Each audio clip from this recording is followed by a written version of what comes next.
kasih Pak Daspin. Assalamualaikum warahmatullahi wabarakatuh. Bapak dan Ibu, rekan-rekan, saya minta waktunya sebentar ya di sela-sela kesibukannya mengolah dan mengisi nilai rapot. Mohon izin ya Bapak Ibu, ini salah satu tugas saya sebagai calon guru penggerak tentang diseminasi budaya positif yang nanti mudah-mudahan dapat kita terapkan bersama-sama kepada anak didik kita di tahun ajaran mendatang. Baik Bapak dan Ibu, kali ini izinkan saya untuk memaparkan tentang budaya positif yang saya dapatkan selama pendidikan program guru penggerak. Oke, Bapak dan Ibu, saya ada briefing sedikit. Biasanya kalau udah siang-siang, apalagi udah makan, kita suka tunduk ya, gini-gini. Nah, sekarang Bapak Ibu dengarkan aturan permainannya adalah ketika saya mengucapkan pagi, Bapak dan Ibu tepuk tangan sebanyak 2 kali. Kemudian ketika saya menyebutkan kata siang, Bapak dan Ibu bertepuk tangan sebanyak 1 kali. Dan ketika saya menyebutkan malam, Bapak dan Ibu tepuk tangan setengah. Oke? Setengah enggak? Gini aja.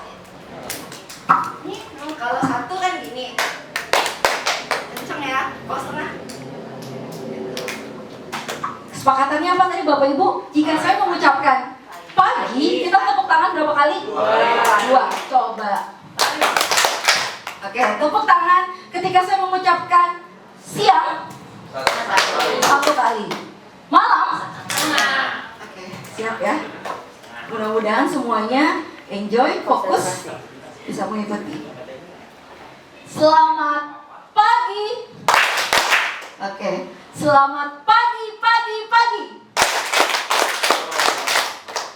Selamat siang. Bunyi lebih. Untuk pemuka agama jadi dimaafkan. Selamat siang. Oke. Selamat siang. Selamat pagi. Selamat pagi. Siang pagi. Pagi siang.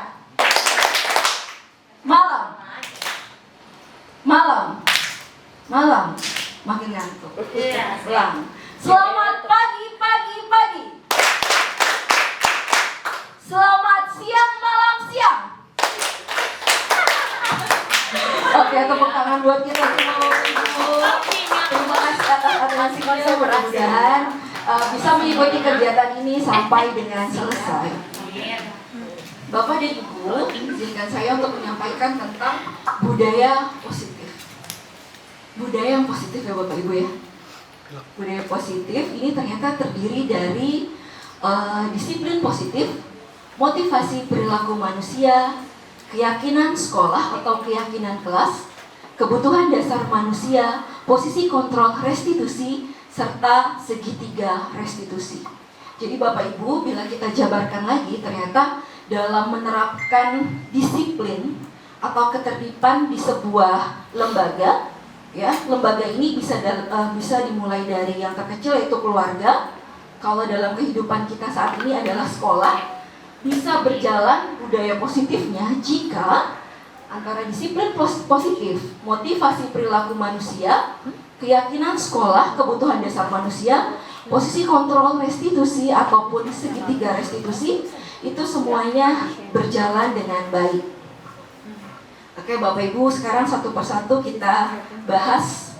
Yang pertama adalah disiplin positif dan nilai-nilai kebajikan universal. Bapak dan Ibu, kira-kira apa sih disiplin positif?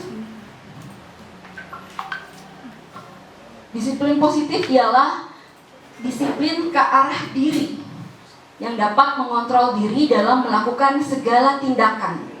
Disiplin diri dapat membuat murid memahami dan menyadari berdasarkan motivasi internal, bukan akibat pujian, paksaan maupun hukuman. Jadi ini yang dimaksud dengan disiplin positif. Jadi sudah tertanam di dalam diri kita. Ya. Ketika kita mau melakukan sesuatu, itu betul-betul pada keyakinan disiplin diri kita sendiri. Terdapat faktor internal, motivasi internal, bukan akibat kita takut hukuman, kita takut sanksi, bukan karena kita ingin mendapat pujian ataupun berdasarkan paksaan dari pihak luar. Ya, oke, Bapak dan Ibu, sekarang saya minta Bapak dan Ibu semuanya, di sini dulu. Nah, ini nilai-nilai kebajikan itu termasuk dalam dimensi profil pelajar Pancasila. Ya, kalau kemarin kita sudah menerapkan P5, apa itu P5 Bapak Ibu? Proyek penguatan profil pelajar Pancasila. Apa saja profil pelajar Pancasila ini dia Bapak Ibu? Beriman, bertakwa, mandiri, bergotong royong, berkebinekaan global, bernalar, kritis, dan kreatif. Oke. Kemudian Bapak Ibu, saya minta kali ini kita coba menerapkan disiplin positif mulai dari diri kita sendiri. Bu Rifna, saya minta tolong boleh dibagikan, mungkin Bu Arya tolong dibantu.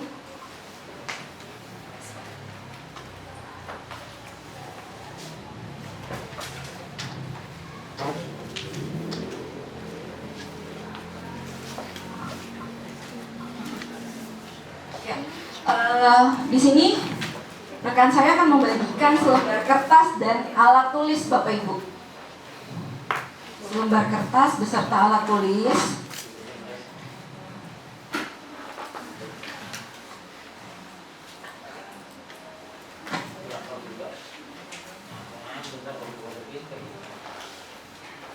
Sudah semua menerima?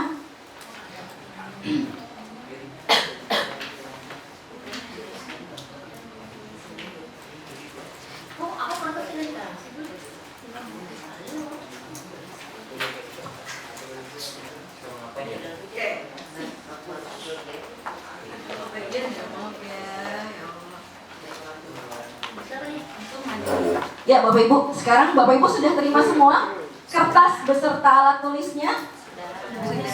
Alat tulisnya belum ya? Bapak Ibu sudah terima semua? Sudah ya? Sudah. Oke. Bapak Ibu, sekarang saya minta Bapak Ibu coba menuliskan hal yang paling berharga di dalam hidup Bapak dan Ibu. Apa hal yang paling berharga? Biasanya kalau yang paling berharga itu kan kalau kita anak ya, boleh anak. Kalau istri pasti yang paling berharga adalah suami, ya kan? Kalau bapak-bapak yang paling berharga istri bukan sih? Jadi boleh. Coba Bapak Ibu tuliskan hal yang paling berharga di dalam kehidupan Bapak dan Ibu apa saja. Kalau menurut Bapak Ibu yang paling berharga adalah surat-surat tanah, surat-surat rumah, boleh ditulis. Yang paling berharga misalnya aset Bapak Ibu. Mungkin kalau yang masih jomblo pacar, boleh ditulis. Orang tua kalau jomblo ya, boleh tulis nama orang tua. Sudah Bapak Ibu? Sudah? Boleh silakan.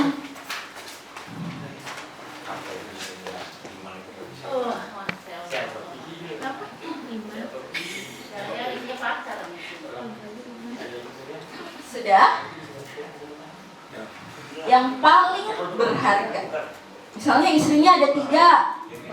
Harus adil karena istri paling berharga, tulis 3-3-nya. Begitu contohnya pada screen, maksudnya contoh ya. Kan istri paling berharga, tulis 3-3-nya. Harus adil. Jangan nulis pacar ya. Istri. Sudah? Enggak, ini nggak dikumpulin Bapak Ibu. Nggak dikumpulin. Kalau sudah dilipat kertasnya, kemudian dikepal sebelah kanan tangan Bapak dan Ibu. dikepal. Oke, lipat kemudian dikepal. Sudah? Enak banget. Bapak dan Ibu, sudah dikepal? Kepal yang kuat dengan erat. Oke, sekarang Bapak Ibu, jika saya meminta apa yang ada di tangan Bapak Ibu, ingat tadi kesepakatan kita adalah yang ada di tangan yang sudah Bapak dan Ibu tulis adalah hal yang paling berharga. Jika saya minta, pertanyaannya apakah Bapak Ibu akan memberikan hal itu kepada saya? Tidak. Enggak. Pasti nanti tukar deh, barter. Barter deh. Mau nggak dikasih ke saya? Enggak. Atau misalnya kalau Bapak Ibu nggak ngasih, nanti SKP-nya nggak dibikinin sama Bu Butet. Boleh nggak? Malah kamu itu enggak. Nggak dikasih nih? Bener nih? Ayo dong boys cantik. Mau dong buat saya. Nanti keren deh saya ngajar di kelas boys. Boleh nggak? Enggak. Enggak. Pak Daskin boleh nggak saya minta? Saya nggak nulis pokoknya nggak ada.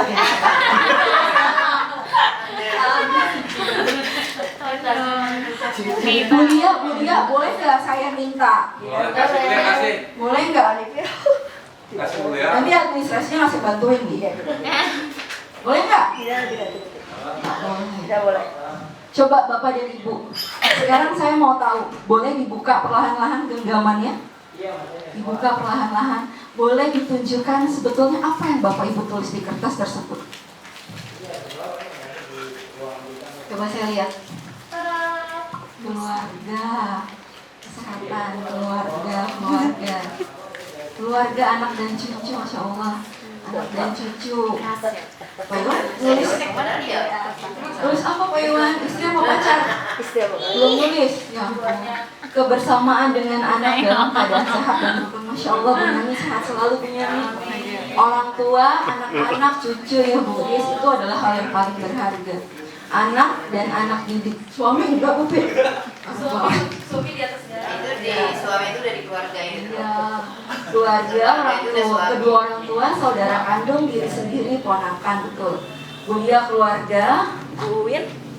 keluarga, betul. Kasih sayang keluarga, Masya Allah, keluarga. Keluarga Oh, nulisnya sama kayak gini kita. memiliki anak dan suami, memiliki peserta didik yang baik. Oh, Wahyu, Kenapa harus ada tanda orang tua dan keluarga. Rata-rata semua isinya keluarga ya. Boleh tepuk tangan Bapak Ibu. Nah, Bapak Ibu, apa sih maksudnya dari yang sudah kita kerjakan bersama-sama ini? Gitu. Bapak Ibu menuliskan keluarga sebagai hal yang sangat penting dalam hidup Bapak Ibu. Ketika saya minta dengan ditukar dengan imbalan apapun, atau ketika saya tidak diberikan, saya akan memberikan sanksi atau hukuman, Bapak dan Ibu tetap teguh pada pendiriannya untuk tidak memberikan. Nah, itulah yang dimaksud dengan apa? Disiplin positif yang berasal dari motivasi internal. Bahwa bagaimanapun keadaannya, saya berprinsip ini sangat penting. Tanpa paksaan, tanpa ada rasa takut dengan hukuman, tanpa rasa ingin dipuji, diberi penghargaan, Bapak dan Ibu tetap teguh memegang apa yang telah menjadi hal yang sangat penting dalam diri Bapak dan Ibu. Nah, ini Bapak Ibu, ini masuk dalam miskonsepsi tentang teori kontrol. Ternyata Bapak Ibu, di sini bahwa guru dapat mengontrol murid itu adalah sebuah miskonsepsi, kesalahpahaman. Guru tidak dapat mengontrol murid karena pada dasarnya setiap manusia mempunyai kontrol untuk dirinya sendiri. Jadi kita nggak bisa maksa murid kalau mereka sudah paham apa yang telah menjadi konsep untuk mengontrol dirinya sendiri. Kemudian lagi bahwa semua penguatan positif efektif dan bermanfaat. Mungkin seperti yang telah kita suka lakukan nih, pembiasaan diharapkan kan itu budaya positif ya Bapak Ibu ya. Nah, apakah itu akan bermanfaat bagi murid-murid kita? Jika murid-murid kita ternyata belum memiliki kontrol diri sendiri, itu hanya akan bersifat jangka pendek, tidak membekas, hanya secara periodik aja. Nanti setelah pembiasaannya tidak diberikan lagi, itu akan hilang. Gitu. Kemudian bahwa kritik dapat membuat orang merasa bersalah atau dapat menguatkan karakter. Ketika kita mengkritik seseorang, mau bagaimanapun kritik yang kita berikan, mau sepedas apapun, kalau dalam dirinya ada benteng, itu tidak akan masuk. Seperti yang tadi Bapak dan Ibu lakukan.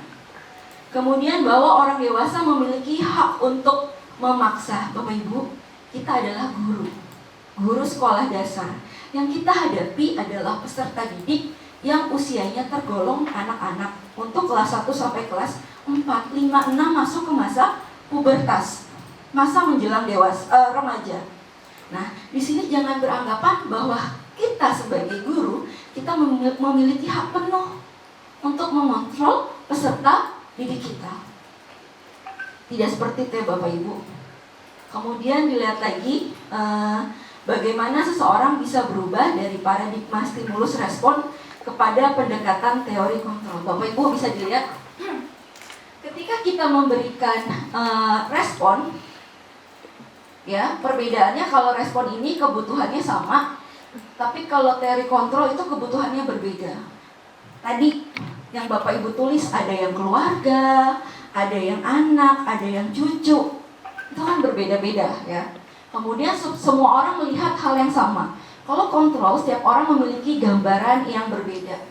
Tadi mungkin menurut Bu Haji, cucu adalah hal yang sangat berharga. Mungkin juga menurut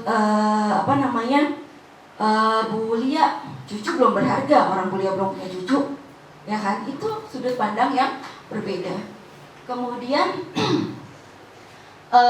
kita berusaha memahami pandangan orang lain tentang dunia. Ini kalau teori kontrol. Kalau di responnya mengubah orang agar berpandangan sama dengan kita. Kita nggak bisa Bapak Ibu memiliki atau memaksa seseorang untuk memiliki isi yang sama dengan kepala kita. Itu tidak bisa. Itu yang harus kita pahami. Nanti Bapak Ibu mungkin bisa diterapkan ketika tahun ajaran baru untuk membuat keyakinan kelas. Jangan membuat keyakinan kelas hanya berdasarkan sudut pandang kita sebagai guru.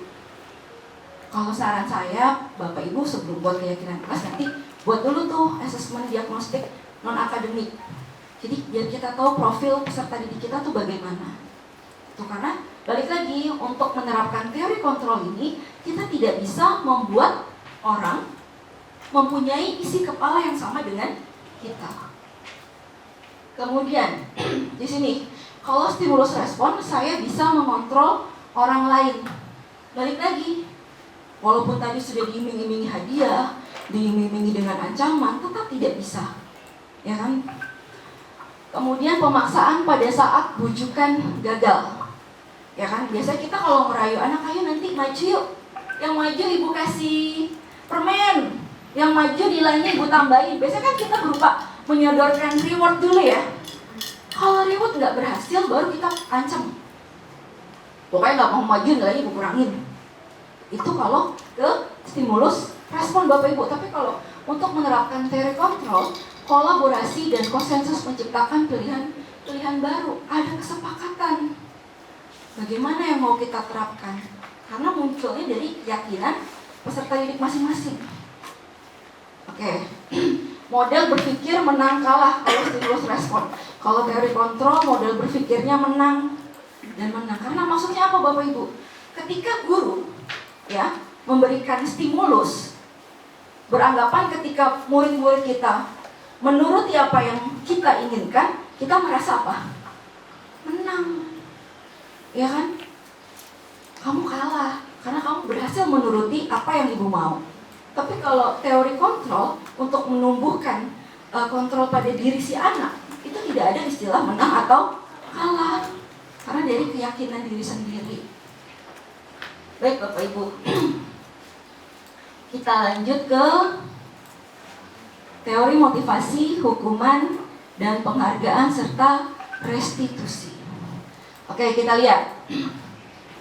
Kalau ini semuanya bertujuan untuk menghindari ketidaknyamanan atau hukuman, untuk mendapat imbalan atau penghargaan dari orang lain, untuk menjadi orang yang mereka inginkan dan menghargai diri sendiri dengan nilai-nilai yang mereka percaya. Bapak dan Ibu, motivasi kita ada 3.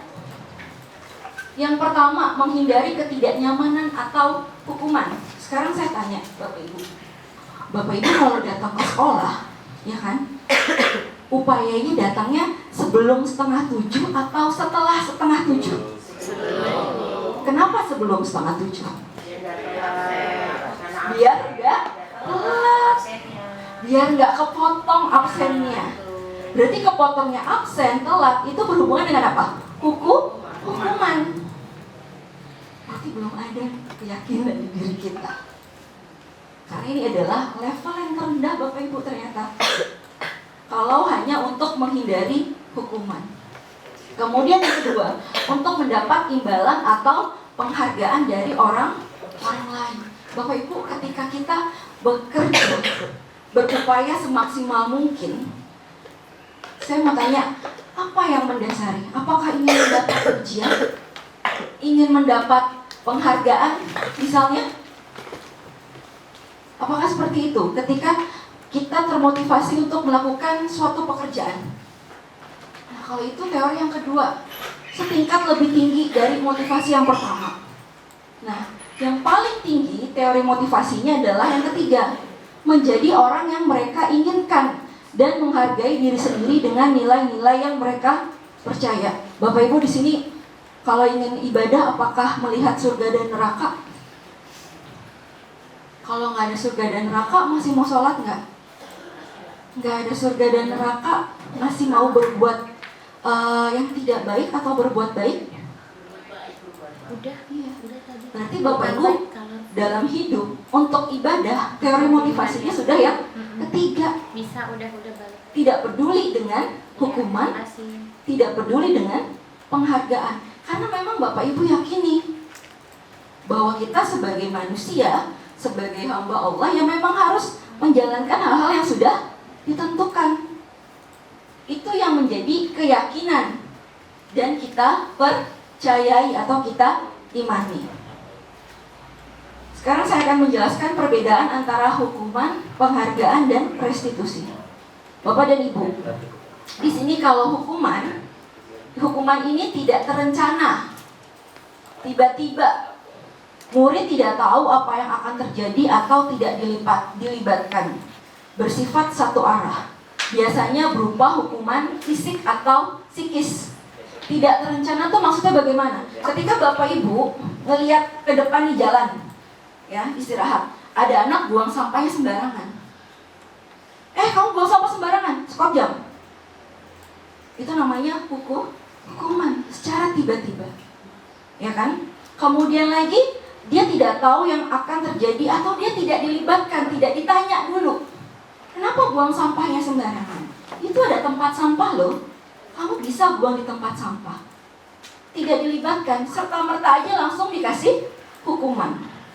Bersifat satu arah. Kuasa penuh ada di tangan guru. Kemudian berupa hukuman fisik.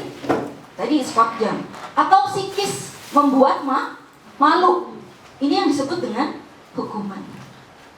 Kemudian kalau konsekuensi atau sanksi. Nah, kalau sanksi ini terencana atau disepakati sesuai dengan peraturan. Murid tetap dibuat tidak nyaman. Sikap guru selalu memonitor murid. Karena harus menjalankan sanksi, pasti ada rasa ketidaknyamanan. Ya kan? Kamu nggak upacara nggak pakai topi. Barisnya di barisan yang khusus. Merasa nyaman gak sih anak didik kita? Dibedain, malu kan? Nah, kemudian terencana, disepakati, sudah menjadi bagian peraturan. Kemudian tingkat yang paling tinggi adalah restitusi, yaitu proses menciptakan kondisi bagi murid untuk memperbaiki kesalahan. Ada proses kolaboratif yang mengajarkan murid untuk mencari solusinya sendiri. Berarti ada diskusi, ada kolaborasi antara guru dengan murid. Itu ya Bapak Ibu ya. Jadi kalau kita sebagai guru, kira-kira tahapan yang paling rendah tuh apa? Apakah hukuman, kemudian konsekuensi, atau restitusi? Paling rendah apa? Dan dampaknya merugikan bagi peserta didik kita. Tidak berjangka panjang. Apa? Hukuman, betul Bapak Ibu. Hukuman. Hukuman itu lebih kepada kurang memanusiakan peserta didik kita. Gitu ya. Yang paling tinggi adalah restitusi. Oke Bapak Ibu, sekarang coba kita tanya jawab biar nggak ngantuk ya. Bapak Ibu ya. Oke Bapak Ibu, kira-kira dari contoh kasus ini termasuk hukuman atau konsekuensi lari mengelilingi lapangan basket 2 kali karena terlambat hadir di sekolah? Hukuman. Hukuman atau konsekuensi? Hukuman. Apa? Kenapa konsekuensi? Kenapa? Dia terlambat. Karena terlambat dihukum, karena hukuman. Iya. Tapi dia berupa apa? Fisik. Hukuman atau konsekuensi? Konsekuensi. Hukuman. Oke, sekarang yang kedua. Hukuman atau konsekuensi? Ya. Duduk di bangku di pinggir lapangan pada jam istirahat, tidak diizinkan bermain oleh guru piket karena mencederai teman saat bermain di lapangan. Konsekuensi. Mencederai teman. Oke Bapak Ibu, ada lagi kasus. Saya bacakan ya. Di sini ya, saya bacain ya. Ibu Anas, guru kelas 2 SD, mendapatkan masalah. Murid-muridnya tidak bisa tertib berdiri antri di depan pintu kelas dan selalu berebutan masuk ke dalam kelas setelah jam istirahat usai. Ini tentunya sangat mengganggu proses pembelajaran di mana kelas tidak dapat mulai tepat waktu karena Ibu Anas sibuk menenangkan murid-muridnya untuk waktu cukup lama. Akhirnya, Bu Anas berpikir cepat dan mengandalkan stiker bintang. Setiap murid-muridnya akan masuk kelas usai jam istirahat. Bu Anas akan mengiming-imingi murid-muridnya dengan stiker bintang. Siapa yang dapat berdiri lurus dan berbaris rapi antri di depan pintu dapat bintang dari Bu Anas. Sebagian besar murid-muridnya menyambut tantangan tersebut dan langsung berdiri rapi di depan pintu agar mendapatkan stiker bintang. Hal ini terus dilakukan Bu Anas selama beberapa minggu karena cukup berhasil membuat murid-muridnya berdiri rapi antri di depan pintu. Dari kasus ini, Bapak Ibu, kira-kira tadi teori motivasinya pakai teori motivasi yang mana? Tadi hukuman, kemudian penghargaan, kemudian keyakinan pada diri sendiri. Kira-kira yang mana Bapak Ibu? Iya, betul. Penghargaan. Karena mengiming-imingi dengan apa? Stiker bintang. Dengan stiker bintang, langsung tertib. Nah, berarti teori motivasi yang ada pada diri murid-murid Bu Anas ketika ingin rapi adalah teori motivasi penghargaan. Tuh, Bapak Ibu ya, jadi di 2 poin ini kita paham ya, disiplin positif, kemudian teori motivasi, Bapak Ibu. Oke, Bapak Ibu, saya mau ice breaking lagi biar kita nggak ngantuk, boleh? Boleh nggak? Oke. Kopi bener. Apa ya tadi Iya, Bapak Ibu, sama aja ya sebetulnya ya. Tadi kalau saya bilang selamat pagi, pagi bilang tepuk tangannya berapa kali?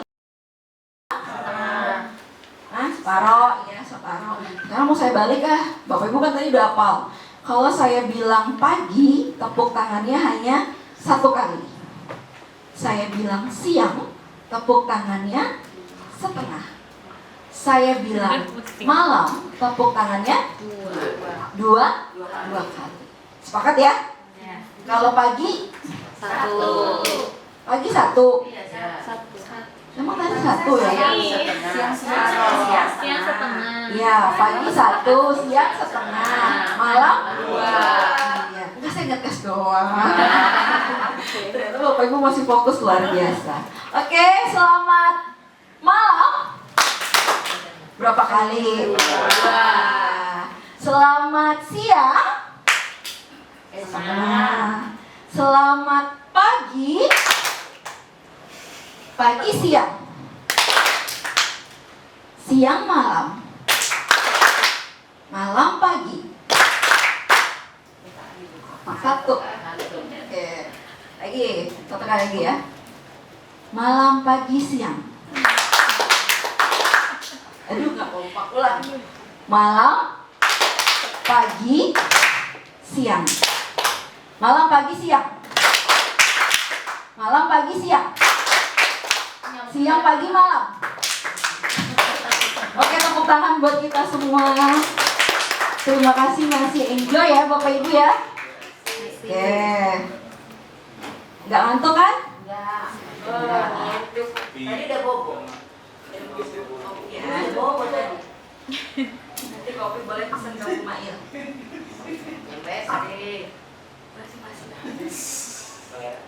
Oke Bapak Ibu, sekarang kita masuk ke topik berikutnya, yaitu tentang keyakinan kelas. Cantiknya gurunya. Kebetulan ini bukan saya, Bu. Ini ngambil dari Google, bukan saya. Bapak dan Ibu, keyakinan kelas atau keyakinan sekolah berupa pernyataan-pernyataan universal yang mudah diingat dan dipahami dan harus diterapkan di lingkungan sekolah. Kenapa namanya keyakinan kelas bukan kesepakatan kelas? Ayo, ada yang tahu kenapa namanya keyakinan kelas bukan kesepakatan kelas? Bu Putri mungkin mau bantu. Bu Putri, nggak apa-apa Bu Putri. Kenapa namanya harus keyakinan kelas bukan kesepakatan kelas?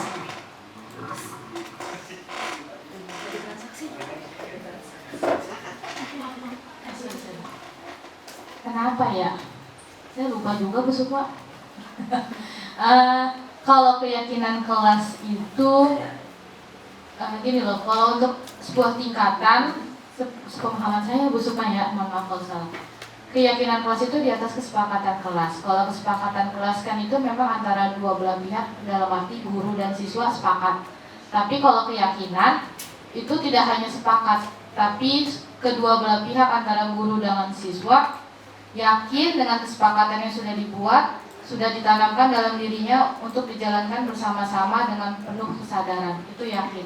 Seperti kita punya keyakinan masing-masing, itu dijalankan dengan sungguh-sungguh. Seperti itu. Jadi kalau untuk keyakinan dijalankan tanpa adanya paksaan, tapi sudah dari dalam hati yang terdalam untuk dilaksanakan. Terima kasih. Luar biasa. Tepuk tangan buat Ibu Putri. Kebetulan beliau senior saya, angkatan 5. Ya, Bapak dan Ibu, keyakinan kelas tingkatnya lebih tinggi dibandingkan kesepakatan kelas. Kesepakatan kelas memang berdasarkan hasil diskusi kita dengan para murid kita. Tetapi apakah ketika menjalankan kesepakatan kelas itu pernah kita bertanya, apakah murid kita dengan terpaksa menjalankannya? Ataukah karena takut dimarahin atau ingin mendapat penghargaan? Bukan berdasarkan dari keyakinan dirinya. Pernah nggak Bapak Ibu terlintas seperti itu? Misalnya kesepakatan kelasnya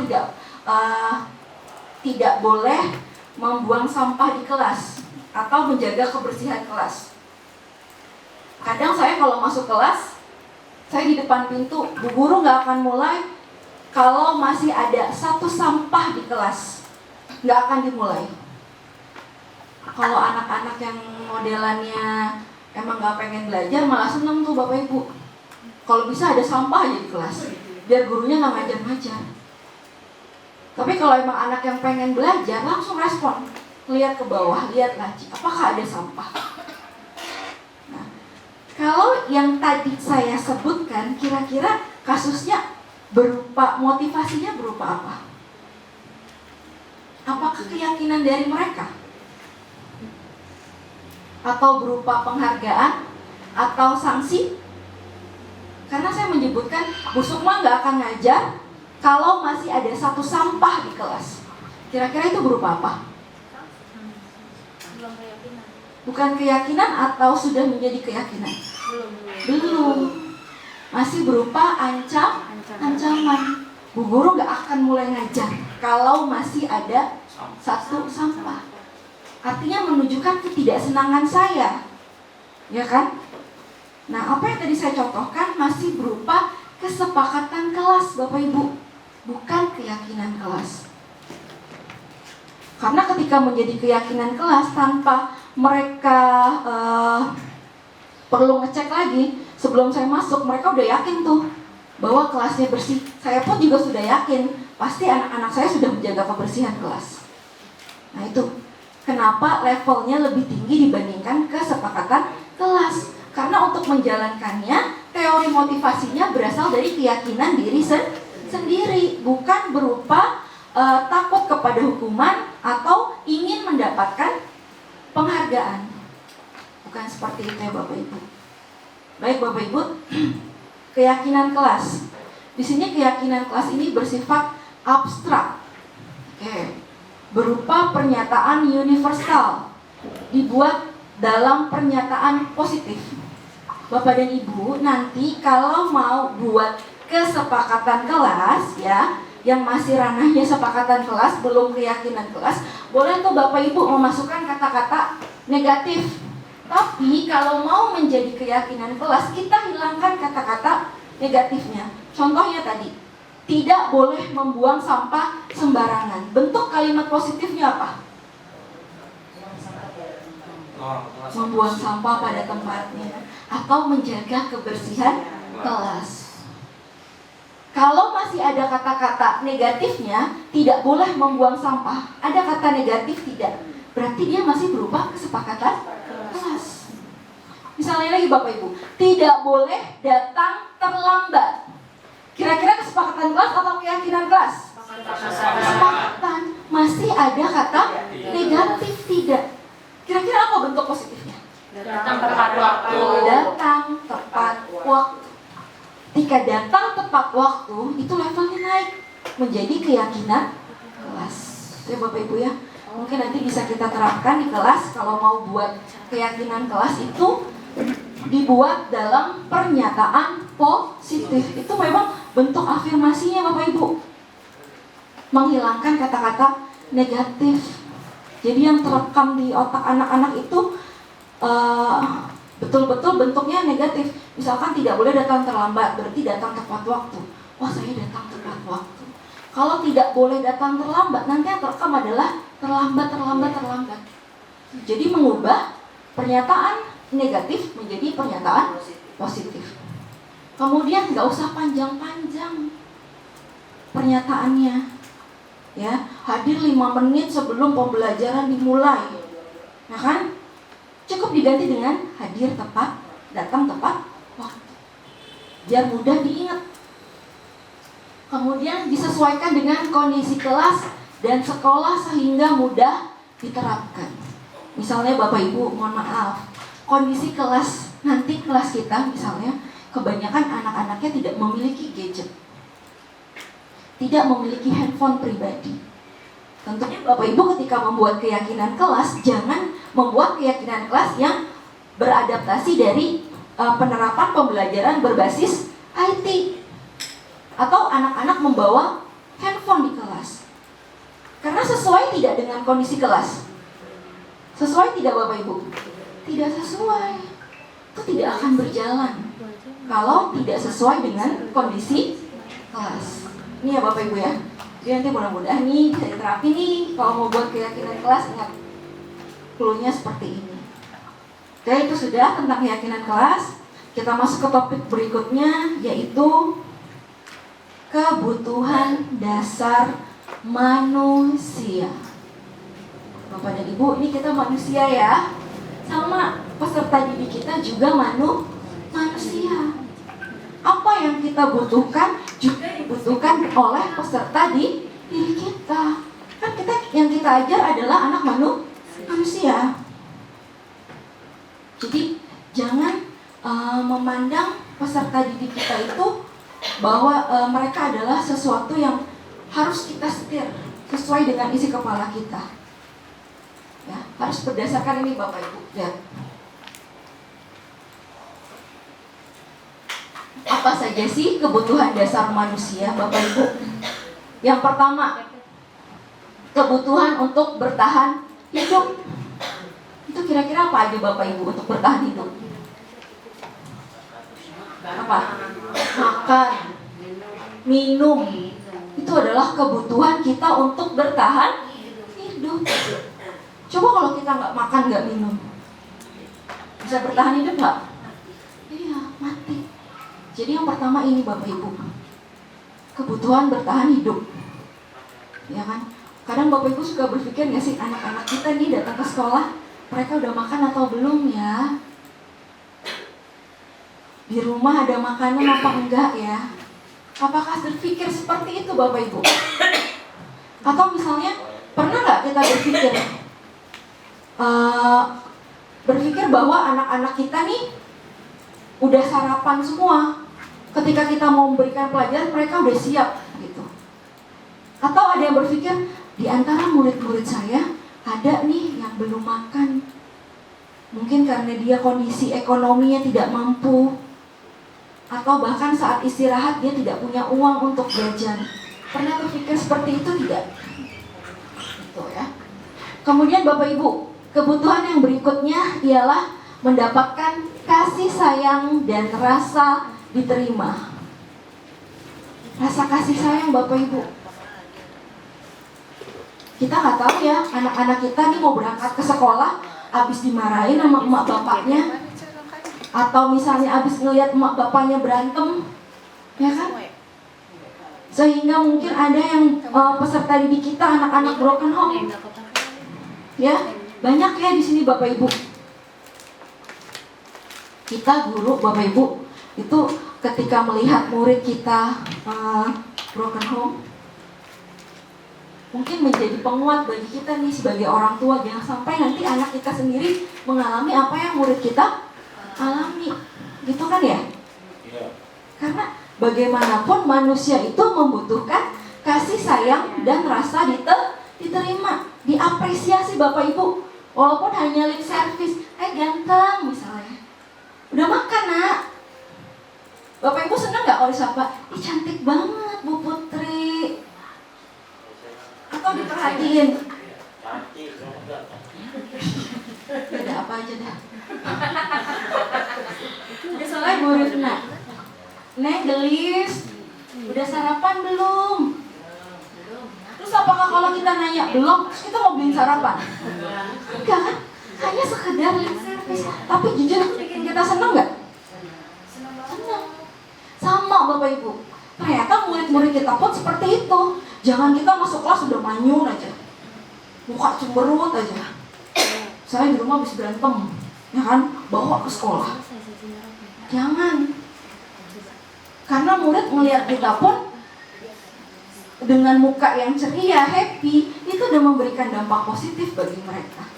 Mereka merasa disayangi. Kalau lagi istirahat ditanya, kamu nggak makan, kamu nggak jajan nak? Udah makan belum ganteng, cantik? Iya sayang, panggilnya sayang nggak apa-apa.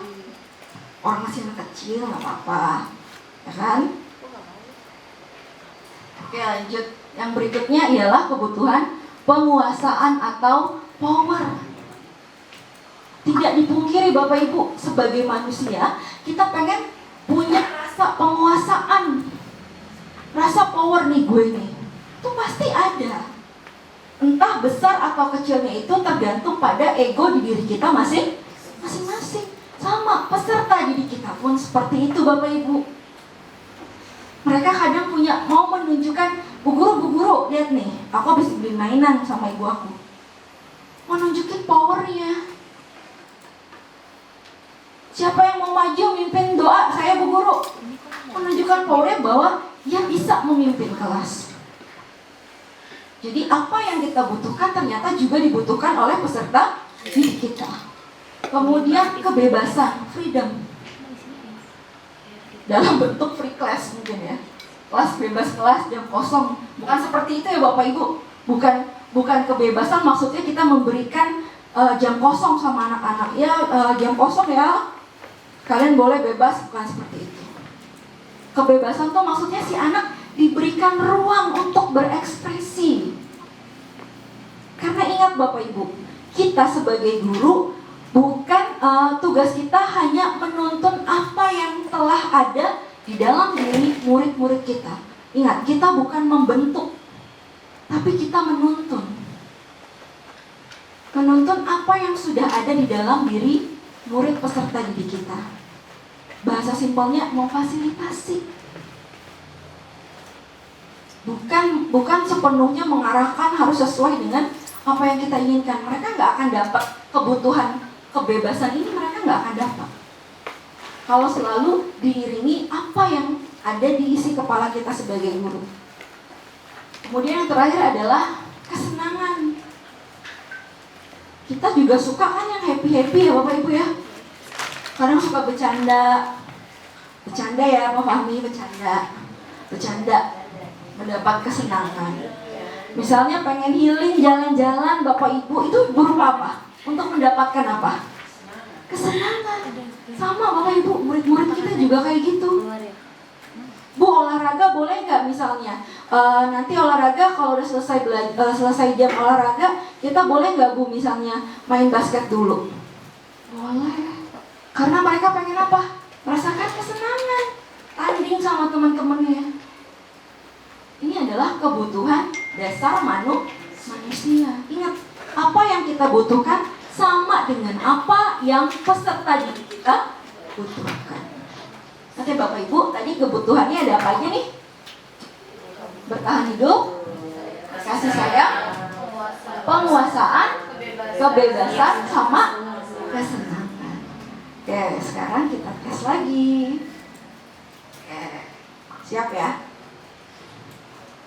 Oke, baik Bapak Ibu. Di kasus 1, Bimo seorang anak TKB.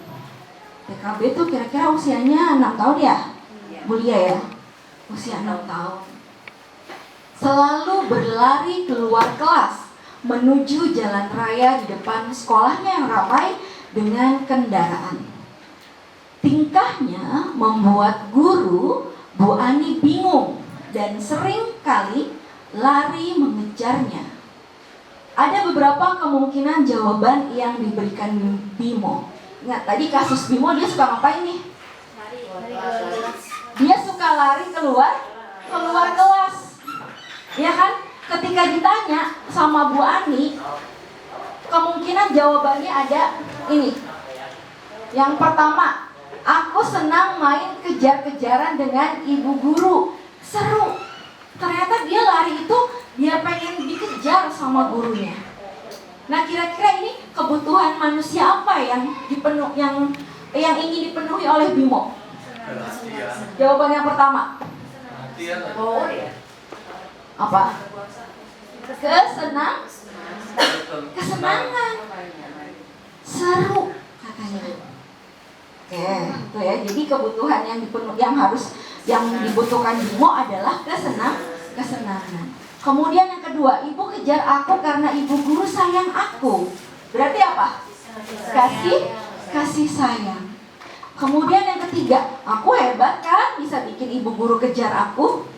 Apa? Power. Penguasaan. Kemudian yang terakhir, aku bosan belajar mewarnai terus di dalam kelas. Ini kira-kira apa? Butuh apa? Kebebasan. Ya tuh, bisa ya Bapak Ibu? Tepuk tangan dulu dong buat guru hebat semuanya. Oke, lanjut kasus yang kedua.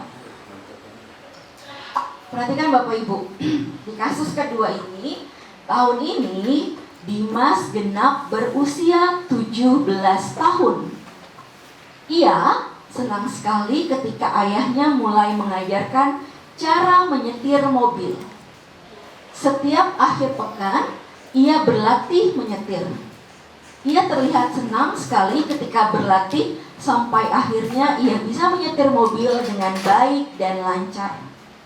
Ketika ibunya bertanya pada Dimas, apa yang membuat dia ingin bisa menyetir mobil? Ketika jawaban Dimas adalah seperti ini. Kira-kira Bapak Ibu, ada 4 jawaban. Kebutuhan apa yang ingin dipenuhi oleh Dimas ketika jawabannya adalah menyetir mobil itu seru? Apa kebutuhannya? Kebutuhan dasar manusia apa yang ia ingin penuhi? Menyetir mobil itu seru. Kesenangankah? Powerkah? Kebebasankah? Cinta dan kasih sayang? Apa? Kesenangan. Betul sekali Bapak Ibu. Seru. Dia happy kalau nyetir mobil. Berarti ketika dia nyetir mobil, rasa kebutuhan dia, kesenangannya itu terpenuhi. Kemudian yang kedua, dia bisa jalan-jalan naik mobil sama teman-temanku. Sama teman-temanku. Apa? Dia pengen dekat loh sama teman. Pengen ada hubungan yang baik sama teman. Iya. Kasih sayang. Pengen punya bestie dia. Dia bisa jalan-jalan naik mobil. Iya. Apa? Bestie. Kemudian yang ketiga, aku merasa bangga dan keren kalau bisa nyetir mobil. Apa?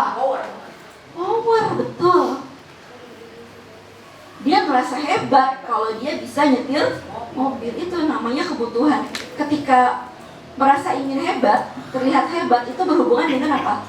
Power, penguasaan. Kemudian, aku senang bisa pergi ke tempat-tempat yang aku suka. Apa? Kebebasan. Dia senang kalau pergi ke tempat-tempat yang dia suka. Bebas. Oke, betul semua jawabannya. Tepuk tangan Bapak Ibu. Masih semangat ya? Semangat gak? Semangat dong. Oke, berikutnya. Sekarang kita masuk ke topik berikutnya, yaitu 5 posisi kontrol guru. Di sini kita harus tahu nih Bapak Ibu, apakah kita sebagai penghukum, pembuat merasa bersalah, teman, pemantau, atau manajer. Ketika kita ingin memberikan kontrol kepada seseorang, ternyata kita punya posisi nih. Sebagai penghukum, pembuat merasa bersalah, teman, pemantau, atau manajer. Ya. Sekarang kita lihat satu-satu. Nah, Bapak Ibu, di sini motivasi eksternal itu lihat, kalau penghukum di sini, penghukum ini menghardik, menunjuk, menyakiti, menyindir. Dia enggak semua. Nah, sebagai apa itu? Penghukum. Ya. Kemudian kalau dia posisinya sebagai pembuat orang merasa bersalah, ya, dia menunjukkan rasa kecewa atas perilaku yang dibuat oleh orang tersebut. Kemudian kalau sebagai teman, dia nge-review, kamu ngapain sih bersikap seperti itu? Coba deh jelasin. Gitu. Terus kalau pemantau, kira-kira apa dampaknya? Apa akibatnya? Itu di-review. Terus kalau posisi sebagai manajer, mengajukan pertanyaan-pertanyaan. Ya. Lihat Bapak Ibu di sini. Contoh ya. Kalau sebagai penghukum, guru ini, kalau kamu tidak melakukannya, ibu akan lapornya ke orang tua kamu. Itu sebagai apa? Penghukum. Tentunya bahasanya nadanya tinggi nggak nih? Tinggi, sambil menghardik. Nah kemudian kalau membuat orang merasa bersalah, kamu udah ngecewain ibu loh. Sikap kamu bikin ibu sedih loh. Itu membuat orang merasa bersalah. Nyaman gak sih Bapak Ibu kalau kita dibikin rasa bersalah? Enggak nyaman. Ya kan? Gak nyaman kalau kita dibikin rasa bersalah. Kemudian sebagai teman, lakukan untuk Bapak Ibu. Ya sudah, nanti Bapak Ibu bantu bereskan. Kita nganggapnya sebagai teman nih. Bukan posisi kita lebih tinggi sebagai guru, tapi sebagai teman. Kemudian sebagai pemantau, kita mengingatkan kembali peraturannya apa, tata tertibnya apa, itu. Kemudian kalau sebagai manajer, apa coba yang kita yakini? Kalau kamu meyakini, kamu udah bisa memperbaiki nggak? Kira-kira apa yang akan kamu lakukan untuk memperbaiki? Ada kolaborasinya, ada pencetusan ide, dan idenya berasal dari murid, bukan dari kita sebagai guru. Oke Bapak Ibu ya.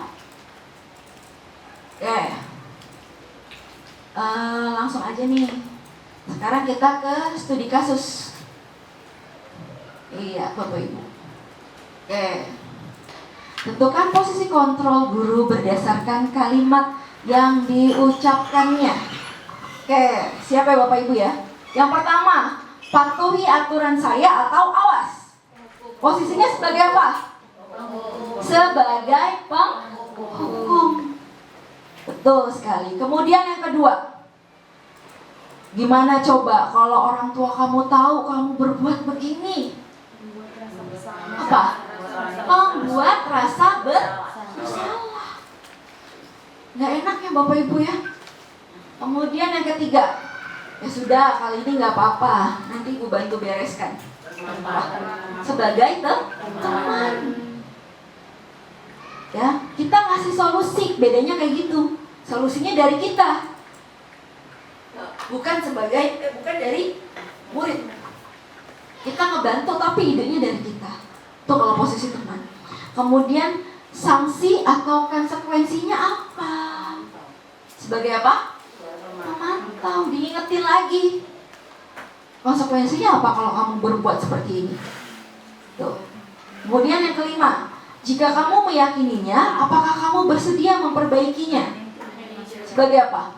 Manajer. Tuh ya Bapak Ibu, dibedain ya. Jadi kalau manajer kira-kira solusinya dari guru atau dari murid? Dari murid, karena guru bertanya, jika kamu meyakininya, apa kamu bersedia memperbaikinya? Langkah-langkahnya apa? Caranya apa? Nah seperti itu Bapak Ibu. Nah untuk kita sebagai guru, posisi yang paling tinggi dari tadi penghukum, pembuat merasa bersalah, teman, pemantau, manajer, sebaiknya guru sebagai apa sih?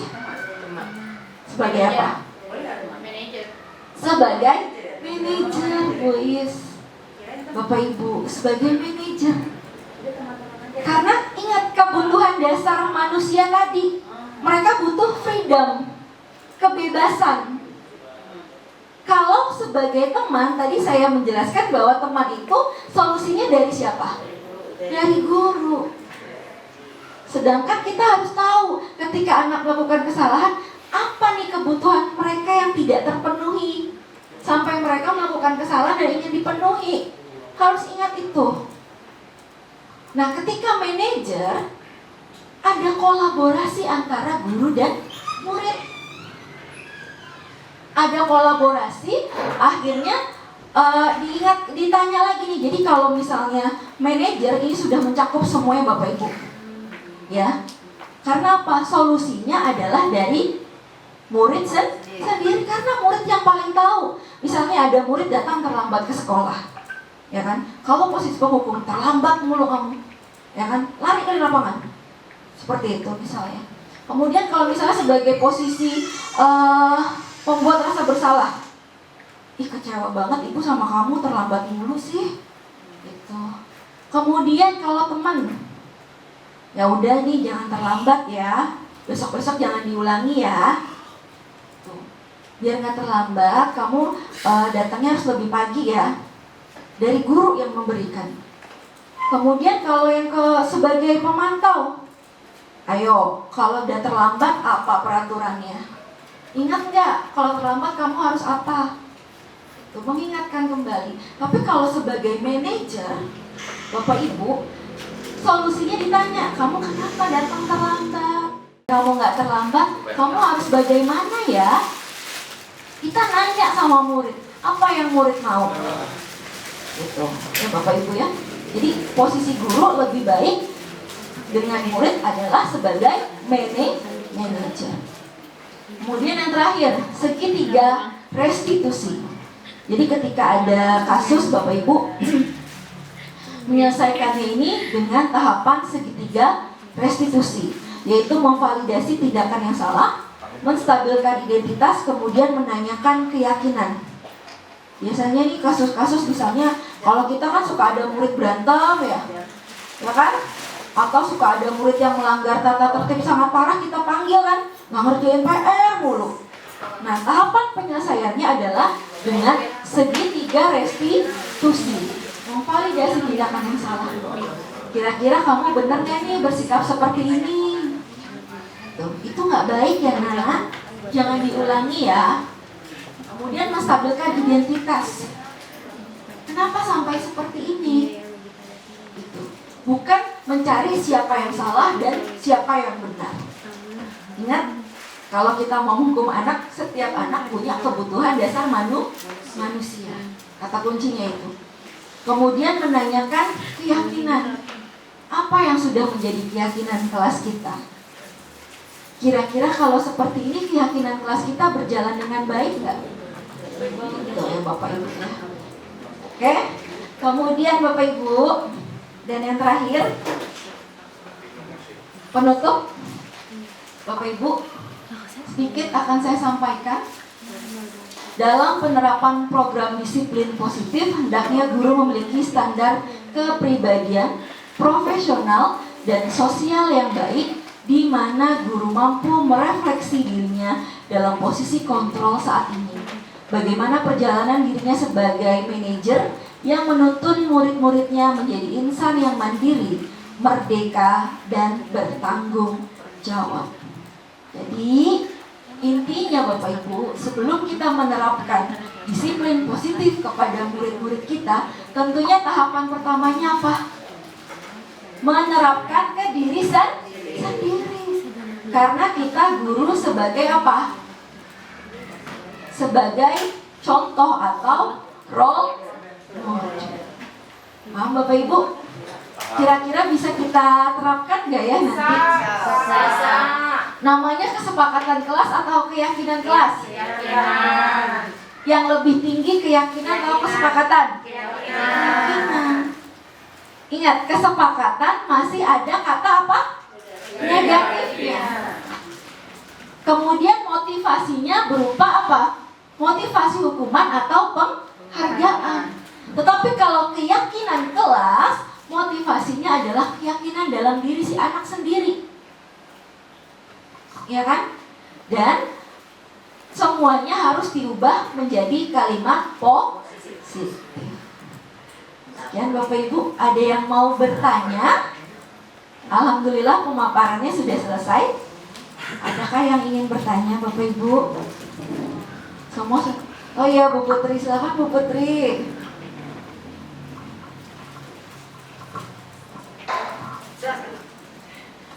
Terima kasih Bu. Saya mau dengar sendiri nih dari pendapat Bu Sukma nih. Karena kan realitanya ya Bapak Ibu, ini jujur aja ya Bapak Ibu, saya pribadi pun juga masih melaksanakannya terkadang. Kita sebagai guru terkadang lebih dominan yang di hukuman. Benar nggak? Iya.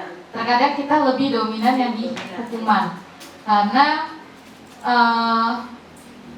sebelum memulai pelajaran pasti Bapak Ibu maunya kelas disiplin rapih terlebih dahulu supaya untuk memudahkan pelajaran. Nah, saya mau tanya pendapat Bu Sukma nih, karena kan kita ini ibarat kata sudah dari dulu sampai sekarang ya Bu Sukma, kita lebih dominan yang hukuman. Sementara ada konsep yang baru, kita sebagai manajer. Nah, mungkin Bu Sukma bisa nih berbagi tips dengan Bapak Ibu guru supaya yang bisa dibilang ya mungkin kebiasaan kita Yang dari dulu hukuman itu untuk mendisiplinkan anak bisa berubah sebagai manajer untuk mendisiplinkan anak. Minta solusi dan tipsnya. Terima kasih. Ada lagi? Sudah ya? Cukup ya? Oke, terima kasih Bu Putri. Bapak Ibu, di sini kita saling sharing ya, bukan berarti saya yang paling paham gitu. Di sini mungkin kesempatan kali ini bukan berarti saya yang paling tahu, paling paham, kita hanya sekedar sharing. Baik dari pertanyaan Bu Putri, bagaimana ketika kita sudah terbiasa dengan posisi sebagai penghukum, mau kita ubah sebagai posisi manajer. Itu tadi Bapak Ibu, yang pertama yang ditetapkan adalah keyakinan kelas. Ya kan? Keyakinan kelas yang kita tetapkan. Ingat, menetapkan keyakinan kelas harus berdasarkan kebutuhan atau keadaan peserta didik kita. Dari mana kita tahu? Nanti di tahun ajaran baru kita bisa nanya sama guru sebelumnya. Si A profilnya bagaimana? Si B profilnya bagaimana? Itu sangat penting menurut saya Bapak Ibu. Jadi lakukan pemetaan dengan cara assessment diagnostik non-kognitif. Itu yang langkah pertama kita lakukan. Kita mau ngasih ilmu nih, tapi kita nggak tahu anak-anak kita nih latar belakang keluarganya bagaimana. Kondisi rumahnya mendukung nggak dia untuk belajar. Ya kan? Jangan kita hanya tahu memarahi tanpa dia tahu, tanpa kita tahu bagaimana kondisi dia di rumah. Bapak Ibu, anak-anak di sekolah sama kita paling lama berapa jam sih? 5 jam. Sehari ada 24 jam. 19 jamnya ada di mana? Di rumah. Lebih banyak waktu di rumah. Kita mau teriak-teriak kayak gimana, ngancem gimana, kalau dari rumahnya tidak mendukung keyakinan yang kita buat, itu tidak akan terlaksana. Sehingga tetap guru berperan sebagai penghukum, bukan sebagai manajer. Sebetulnya ini balik lagi, ketika nanti tahun ajaran baru, kita nih selain mengadakan asesmen diagnostik non-kognitif, kan biasanya kita juga mengundang orang tua ya. Ya kan Bapak Ibu? Jadi kita habis tahu nih profil murid kita. Ya kan, misalnya hari kedua kita udah dapat info nih, profil murid-murid kita kayak gimana. Oke, setelah kita tahu, kita buat keyakinan kelas. Tadi keyakinan kelas ya, motivasinya dari dalam sendiri, ada kata-kata positif. Kemudian setelah kita buat keyakinan kelas, mungkin di hari keberapa mengadakan pertemuan dengan orang tua murid. Kita sounding juga tuh keyakinan kelas kita begini ya Bapak Ibu. Di kelas kita begini ya, mohon di rumah juga untuk diterapkan. Mungkin di rumah keyakinan kelas kita datang tepat waktu. Di rumah orang tuanya harus bagaimana? Harus perhatian sama anaknya. Kalau yang masih kelas 2, kelas 3, pertama-tama itu kan sangat sulit, masih sulit. Orang tuanya tentu harus banyak lebih berperan. Jadi di sini guru ini nggak hanya bisa berperan sendiri menurut saya Bu Putri ya, untuk mengubah posisi kita sebagai manajer. Tentunya perlu kolaborasi yang baik antara rekan sejawat, warga sekolah, maupun puncaknya adalah dengan orang tua murid. Seperti itu Bu Putri. Cukup? Cukup keren. Ada lagi Bapak Ibu? Sudah ya? Oke, kalau sudah tidak ada, sekian penjelasan dari saya atau sharing kita pada sore hari ini. Mudah-mudahan bermanfaat bagi Bapak Ibu, bagi kita semua bermanfaat dan bisa kita terapkan di tahun pelajaran yang akan datang. Terima kasih banyak Bapak Ibu atas atensinya serta dukungannya untuk hari ini. Sukses selalu untuk kita semua, berkah. Sekali lagi terima kasih. Wassalamualaikum warahmatullahi wabarakatuh.